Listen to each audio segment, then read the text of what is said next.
Hello all, welcome and welcome back to my YouTube channel. आज के इस video में हम पीएचडी रिलेटेड जितने भी आप लोगों के डाउट्स हैं उसको क्लियर करने वाले हैं। तो सबसे पहला सवाल जो मुझसे पूछा जा रहा है आप लोगों की तरफ से वो ये कि पीएचडी करना ज़रूरी है या नहीं है, पीएचडी हम करें या ना करें। क्योंकि अभी जो नोटिफिकेशन आया है उसमें पीएचडी जो है वो अब मैंडेटरी नहीं है असिस्टेंट प्रोफेसर के लिए, इसीलिए स्टूडेंट्स जो हैं वो कंफ्यूज है पीएचडी करना कंपलसरी है या नहीं। तो मैंने अपने एक और वीडियो में आपको इस चीज़ के बारे में बताया था कि जब आप असिस्टेंट प्रोफेसर के लिए compete करते हैं, वहाँ इंटरव्यू देने जाते हैं, तो वहाँ आप देखेंगे कि मैक्सिमम जितने भी एस्पिरेंट्स आते हैं वो पीएचडी होल्डर ही होते हैं। ठीक है, तो वहाँ आप compete कर पाएंगे या नहीं ये एक बड़ा सवाल भी है और आपके लिए फिर वो चैलेंजिंग इस वजह से होगा क्योंकि आपके पास पीएचडी डिग्री नहीं है। कुछ यूनिवर्सिटी एपीआई के बेसिस पे सिलेक्शन करती है असिस्टेंट प्रोफेसर का, तो वहाँ आपके जो पीएचडी के 30 पॉइंट्स मिलने वाले हैं वो आपको नहीं मिलेंगे। तो ये आपका एक नेगेटिव पॉइंट है और इसकी वजह से शायद आपका सिलेक्शन ना भी हो। ठीक है, तो इस बेसिस को देखते हुए इस आधार पे पीएचडी मैंडेटरी नहीं है, ठीक बात है, लेकिन फिर भी आपको पीएचडी के लिए अगर करने का मन है, अगर आपको इस फील्ड में जाने का मन है और असिस्टेंट प्रोफेसर में जाना है, हायर स्टडीज़ में जाना है, तो आप पीएचडी ज़रूर करें। ठीक है, और ये मैं अपने अनुभव से इसलिए बता रही हूँ क्योंकि बहुत पहले ये एक और नोटिस आया था कि एमफिल जो है वो अब यूनिवर्सिटी नहीं करवाती हैं और अब कैंसिल कर दिया गया है, एमफिल करना ज़रूरी नहीं है।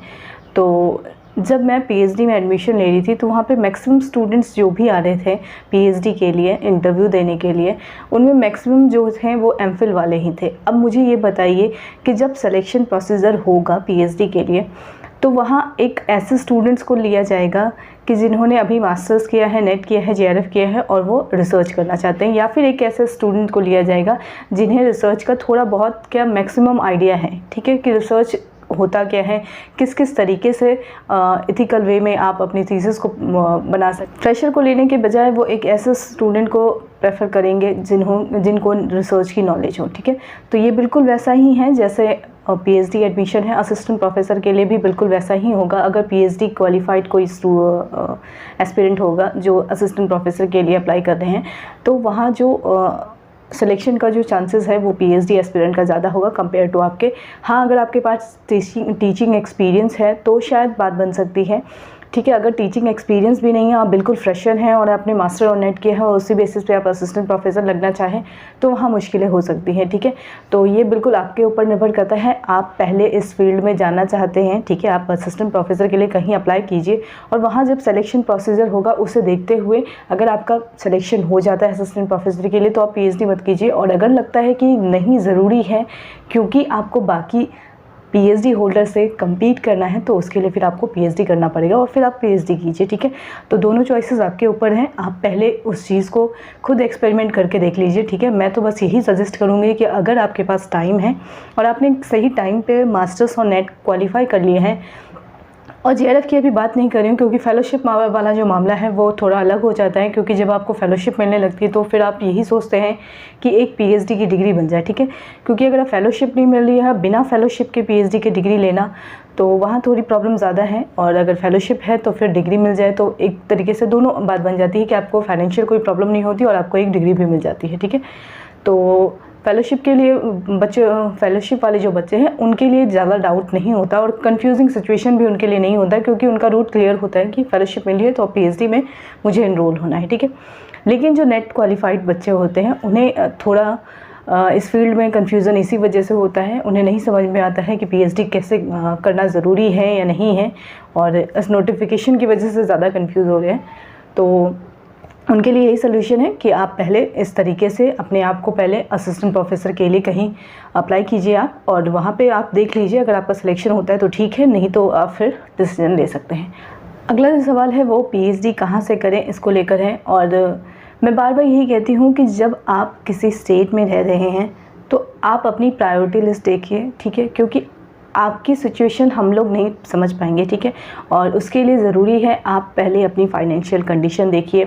अगर फ़ेलोशिप है तो फ़ेलोशिप वालों के लिए मैं यही कहूँगी कि आप हर सेंट्रल यूनिवर्सिटी के लिए अप्लाई कीजिए और कोशिश कीजिए कि आप अच्छी से अच्छी यूनिवर्सिटी से पीएचडी कीजिए, क्योंकि आपको फ़ेलोशिप मिल रही है। और अगर फ़ेलोशिप रहते हुए भी आप एक ऐसी यूनिवर्सिटी चूज़ करते हैं जो आपको सिर्फ कंफर्ट दे रही हैं तो वो सही भी नहीं है। आपको फेलोशिप का इतना तो फ़ायदा उठाना ही चाहिए कि आप एक अच्छी यूनिवर्सिटी से पीएचडी करें, ठीक है। अच्छी यूनिवर्सिटी कहने का मतलब मेरा यही होता है कि मैं सेंट्रल यूनिवर्सिटी को ज़्यादा प्रेफर करती हूँ as compare to state university. No doubt वहाँ पे अच्छे टीचर्स होते हैं, प्रोफेसर अच्छे होते हैं, लेकिन फिर भी मुझे ज़्यादा बेहतर लगता है कि अगर पीएचडी कर रहे हैं तो आप सेंट्रल यूनिवर्सिटी ऑप्ट कीजिए, ठीक है। आप लोग अपनी चॉइसेस पे अपने स्टेट को प्रेफर कर सकते हैं और कोई गलत बात भी नहीं है। अगर आपको करना है तो आप कर सकते हैं। और जब यूनिवर्सिटी से पीएचडी करने की बात आती है कि किस यूनिवर्सिटी से पीएचडी करें, तो पहले तो आप अपनी प्रायोरिटी लिस्ट बनाइए, ठीक है। प्रायोरिटी लिस्ट इसलिए क्योंकि हो सकता है किसी के लिए वर्धा जाना पॉसिबल ना हो, ठीक है, क्योंकि आपको 5 साल रह के वहाँ पे पीएचडी करनी है और छुट्टियाँ भी शायद ज़्यादा मिलती नहीं हैं पीएचडी स्कॉलर को। शायद क्या 1 मंथ साल में आपको 1 मंथ की छुट्टी मिलती है, वो भी रेगुलर बेसिस पे नहीं। 30 दिन की आपको छुट्टी मिलती है 1 साल में, और वो भी रेगुलर बेसिस पे नहीं मिलती है, तो इस वजह से प्रॉब्लम हो सकती है। तो आप ज़्यादा दूर भी पीएचडी करने के लिए जाते हैं तो फिर शायद इस वजह से प्रॉब्लम हो सकती है, ठीक। तो पहले अपनी प्रायोरिटी लिस्ट बनाइए कि आपको किस किस यूनिवर्सिटी में पीएचडी में एडमिशन लेना है, ठीक है। आप साउथ नहीं जा सकते, ठीक है, साउथ की यूनिवर्सिटी नहीं जा सकते।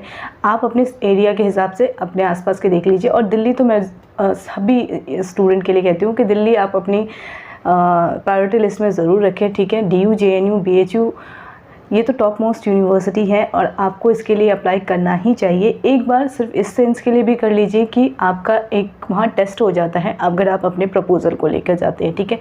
क्योंकि बाकी यूनिवर्सिटीज़ के जो इंटरव्यू प्रोसीजर को क्रैक करना वो थोड़ा आसान हो जाता है अगर आप यहाँ पे इंटरव्यू दे देते हैं तो, ठीक है। अगर प्रायोरिटी लिस्ट बन गई है, अच्छा सबसे पहली चीज़ ये कि आप UGC के लिस्ट UGC की जो ऑफिशियल वेबसाइट है आप उस पर विज़िट कीजिए और वहाँ पे स्टेट यूनिवर्सिटी, प्राइवेट यूनिवर्सिटी और सेंट्रल यूनिवर्सिटी की लिस्ट दे रखी है, ठीक है। अब आप वहाँ से अपनी प्रायोरिटी लिस्ट बना। ऐसा नहीं है कि सेंट्रल यूनिवर्सिटी सिर्फ मेट्रोपॉलिटन सिटीज़ में होती हैं, ठीक है। सेंट्रल यूनिवर्सिटी आपके स्टेट में भी हो सकती हैं। हर स्टेट में एक एक सेंट्रल यूनिवर्सिटी है। तो पहले आप अपने स्टेट के सेंट्रल यूनिवर्सिटी को देख लीजिए, ठीक है, वहाँ पर अप्लाई कर दीजिए। उसके बाद फिर आप जो दिल्ली है, दिल्ली में जितने हैं और महाराष्ट्र में जितने हैं, ठीक है, इस बेसिस पे आप सेंट्रल यूनिवर्सिटी की लिस्ट बना सकते हो और वहाँ पे फिर अप्लाई कीजिए, ठीक है।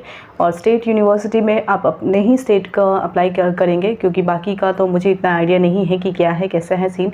तो सेंट्रल यूनिवर्सिटी पे ट्रस्ट कर सकते हैं। और फिर एक और सवाल जो आता है वो ये कि सेंट्रल यूनिवर्सिटी से पीएचडी करना सही है या स्टेट यूनिवर्सिटी से पीएचडी करना सही है या प्राइवेट यूनिवर्सिटी से पीएचडी करना सही है। तो अगर मैं आपको फ़ी के रिस्पेक्ट में कहूँ तो सेंट्रल यूनिवर्सिटी में कम होती है फ़ी पीएचडी के एडमिशन में, और स्टेट यूनिवर्सिटी का थोड़ा सा ज़्यादा है और प्राइवेट का तो बहुत ही ज़्यादा है।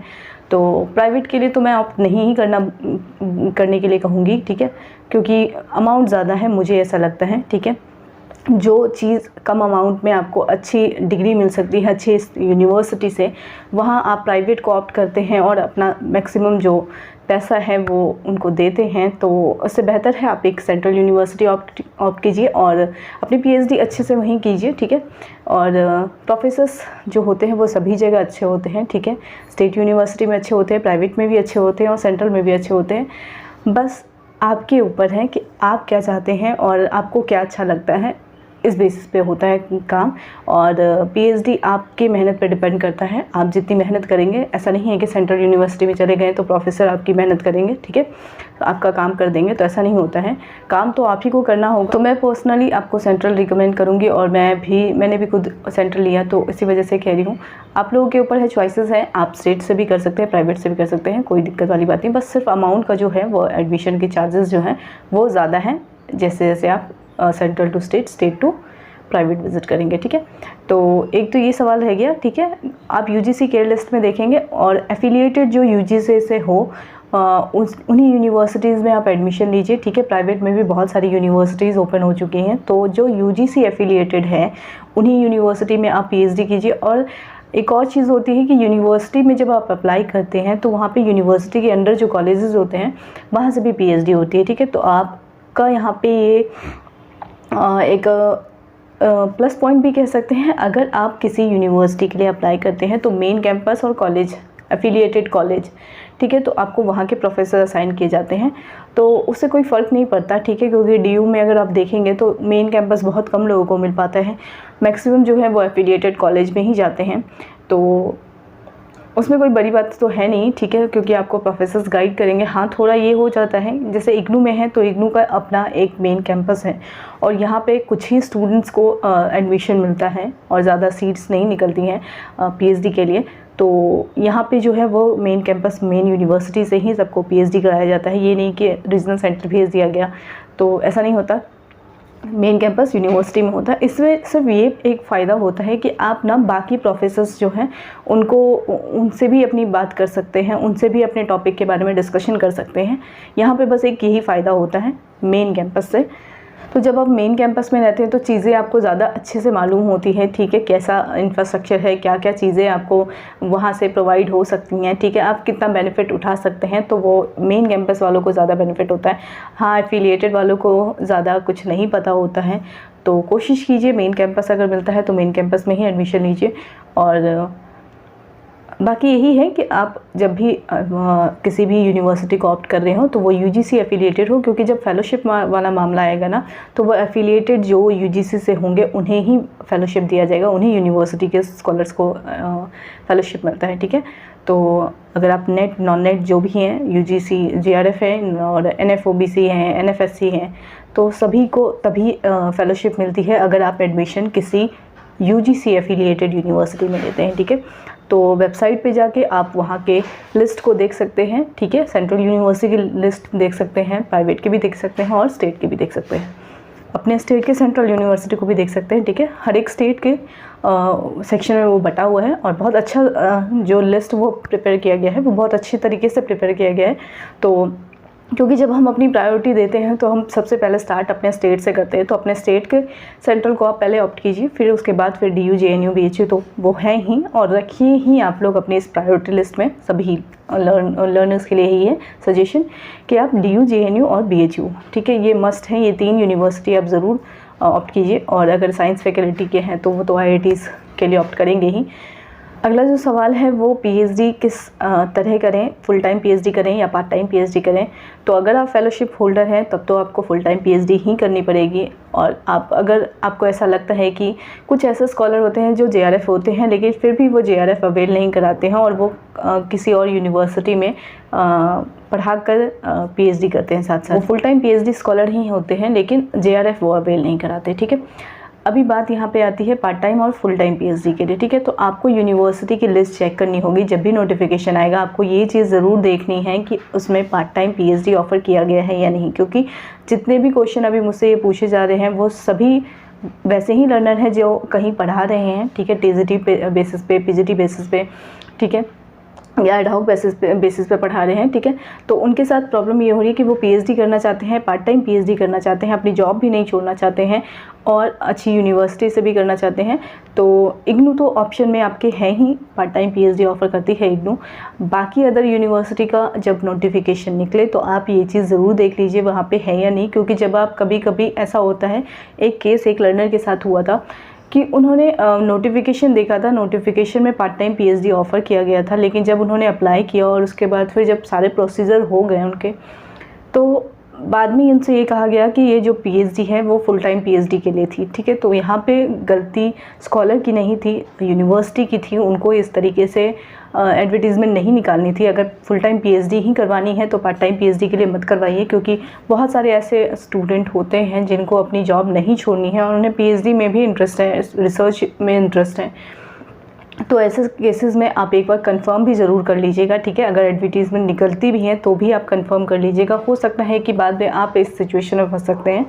तो इग्नू तो ऑफ़र करता ही है पार्ट टाइम पीएचडी, बाकी अदर यूनिवर्सिटी का आप चेक कर लीजिएगा, ठीक है। अब इसमें प्रोसीजर ये है कि अगर आप पार्ट टाइम पीएचडी करना चाहते हैं तो आपको 6 मंथ की लीव लेनी होगी। बस आपका यही एक मेन जो काम है वो 6 मंथ का लीव, और यही एक जो चीज़ है वो शायद सभी पार्ट टाइम पीएचडी स्कॉलर को खलती है, क्योंकि आपको 6 मंथ तक अपने जॉब से कुछ भी पेमेंट नहीं मिलता है। आपको ये लीव विदाउट सैलरी लेनी होती है, ठीक है। उसके बाद जैसे ही आपका कोर्स वर्क कंप्लीट हो जाता है फिर आप रिज्वाइन कर सकते हैं और फिर अपने सुपरवाइज़र से आप कंसल्ट करके उस जैसे जैसे वो बताएं कि आपको इस बेसिस पे आना है यूनिवर्सिटी और इतने टाइम इंटरवल पे आना है, तो वो फिर आपके सुपरवाइज़र पर डिपेंड करता है। वो थोड़ी रिलैक्सेशन आपको रिलैक्सेशन थोड़ी इसमें मिल जाती है, क्योंकि वो भी समझते हैं कि इन दोनों चीज़ों को हैंडल कर पाना आसान नहीं है। तो वो इतना शॉर्ट टाइम भी नहीं रखेंगे कि हाँ आपको हर एक वीक में विज़िट करना है, वो इतना तो आपको रिलैक्सेशन देंगे ही कि आप मंथ में विज़िट कीजिए, ठीक है।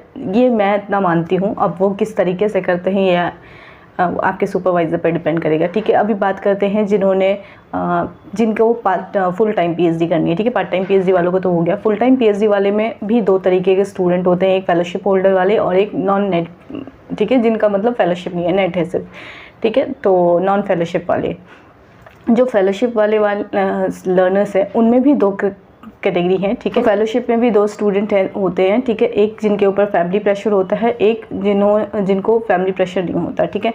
फैमिली प्रेशर मतलब फाइनेंशियली फैमिली उन पर डिपेंड करती है, ठीक है।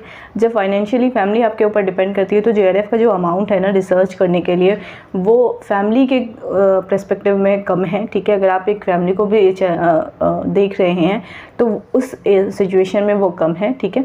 और अगर आप अपने लिए सिर्फ वो देखें तो वो मुझे इनफ लगता है। अगर एक पर्सन के लिए देखा जाए तो वो इनफ है, लेकिन अगर आप फैमिली को भी देख रहे हैं तो वो कम है अमाउंट। और ऐसे सिचुएशन में फिर जो जेआरएफ होल्डर हैं या फेलोशिप होल्डर वाले हैं, वो फेलोशिप अवेल ना करा के फुल टाइम पीएचडी में ही अपना एडमिशन कराते हैं और बाकी कहीं एडॉक पे पढ़ाते रहते हैं, ठीक है। मतलब आसपास ही किसी यूनिवर्सिटी में पढ़ाते हैं ताकि रेगुलर विजिट भी कर सकें वो और बाकी क्लासेस भी ले सकें, क्योंकि जो लेक्चरर की जो फ़ी है वो थोड़ी ज़्यादा है कंपेयर टू जेआरएफ के, ठीक है। जेआरएफ में आपको 31 मिलता है अभी फ़िलहाल, और बाकी शायद हाइक की बात हो रही है, तो अगर अमाउंट बढ़ जाए तो अच्छी बात है। जिनके ऊपर फैमिली प्रेशर नहीं होता वो जेआरएफ अवेल कराते हैं और फुल टाइम पीएचडी अपना आराम से करते हैं, फेलोशिप लेते हैं और अपनी पीएचडी भी करते हैं, ठीक है। ये हो गए दो टाइप के। अब एक और जो कैटेगरी थी लर्नर्स की, वो ये जिनको फेलोशिप नहीं मिल रही और वो फुल टाइम पीएचडी के अंदर इनरोल हैं। तो ऐसे स्टूडेंट के लिए एक तो या तो उनकी यूनिवर्सिटी आपको आरएफ प्रोवाइड कराएगी रिसर्च फेलोशिप, जो बहुत ही कम है, 8,000 है, ठीक है। 3 साल के लिए भी वो मिल रही है। दिक्कत ये है कि वो सिर्फ 3 साल के लिए मिलती है और उसमें भी 8,000। मुझे लगता है कि ये भी अमाउंट इंक्रीज़ होना चाहिए और इसके अमाउंट के इंक्रीज़ के लिए भी बात की जा रही है, क्योंकि ऐसा नहीं है कि उनको जेआरएफ के इक्वल कर दिया जाए, लेकिन हाँ इतना हो कि वो खुद का खर्च उठा सके, क्योंकि आरएफ 8,000, और अगर आप बड़ी यूनिवर्सिटी का सपना देख रहे हैं तो फिर तो पॉसिबल ही नहीं है कि आप उस चीज़ को अफोर्ड कर सकें, वहाँ के खर्च को।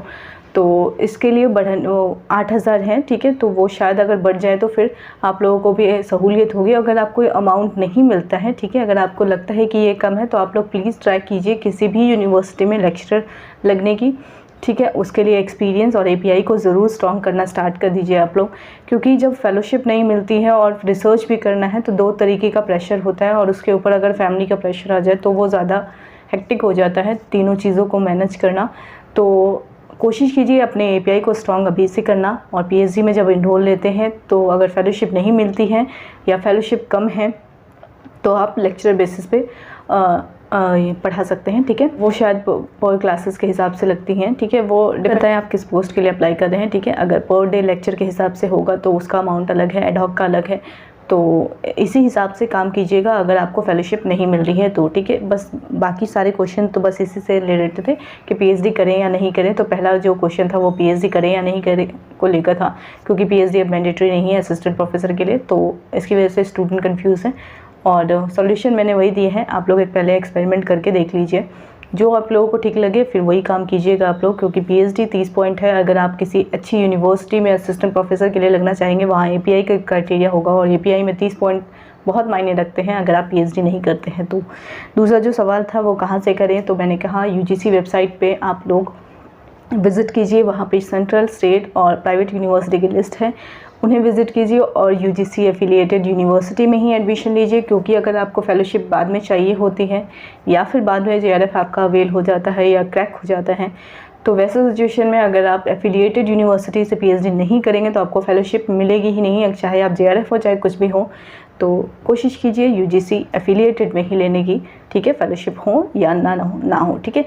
अगला जो सवाल था, लास्ट जो सवाल था, पार्ट टाइम और फुल टाइम पीएचडी को लेकर। Part time PhD IGNOU offer कराती है, बाकी यूनिवर्सिटी में आप चेक कर लीजिएगा, एडवर्टीजमेंट निकले फिर उसके बाद भी आप एक बार कंफर्म कर लीजिएगा कि पीएचडी से रिलेटेड और भी कोई अगर डाउट हो आपके मन में तो आप इसी वीडियो के कमेंट सेक्शन में पूछ लीजिएगा। वीडियो जो भी नया होता है आप उसी में कोशिश कीजिए क्वेश्चन को पूछने का, क्योंकि मेरे लिए चीज़ों को हैंडल करना थोड़ा आसान हो जाता है, रिप्लाई जल्दी मिल जाता है। ठीक है, आप लोगों को अगर लेटेस्ट वीडियो में रहेगा तो और भी कोई अगर सवाल आपके मन में हो पीएचडी से रिलेटेड, जेआरएफ से रिलेटेड, बाकी सारी चीज़ों से रिलेटेड, हायर स्टडीज़ से रिलेटेड, तो आप इसी वीडियो के कमेंट सेक्शन में पूछ लीजिएगा। ठीक है, और वीडियो को एंड तक देखने के लिए थैंक यू सो मच।